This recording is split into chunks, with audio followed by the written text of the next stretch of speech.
14 человек за минувшие сутки умерло от ковида в Коми. Всего коронавирусная инфекция подтверждена у 77 человек. Выздоровел 321 пациент. Как накануне в видеообращении отметил глава республики, количество мест в больницах достаточно, а потому Владимир Уйба дал указание Минздраву региона максимально госпитализировать пациентов при выявлении ковида. Все для того, чтобы не пропустить возможные ухудшения у заболевших.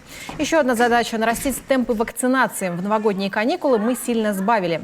Между тем, недостаточный объем, привитых должно быть не менее 80%, может повлиять на проведение в Сыктывкаре чемпионата мира по хоккею с мячом.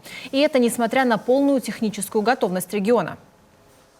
У нас нет каких-то критических вопросов, все вопросы в ходу, они все решаемые, но просто Международный комитет может поставить вопрос о том, что в месте проведения в столице чемпионата мира по хоккею с мячом высокий уровень заболеваемости и низкий уровень вакцинированных. Ведь я уже говорил, что это отслеживается, это цифры открытые, ими владеют все, кто захочет увидеть. Поэтому нам нужно в этом смысле нагонять. Просто нужно сейчас восстанавливать наши те темпы, которые мы набирали до Нового года. Мы, в общем, в отдельные дни прививали по 2500, даже по 3000 человек. Поэтому надо нам на эти цифры возвращаться, тем более, что нам до отметки, чтобы выйти на уровень 80%, остается не очень много, поэтому нужно сейчас над этим работать. И поэтому все, кто еще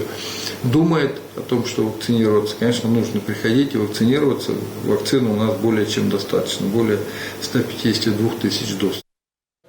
К слову, учебно-тренировочный сбор мужской национальной команды страны по хоккею с мячом пройдет в Сыктывкаре. Такое решение было принято Федерацией хоккея с мячом России. Начиная с 12 января дружина Павла Франца будет тренироваться на республиканском стадионе в столице Коми.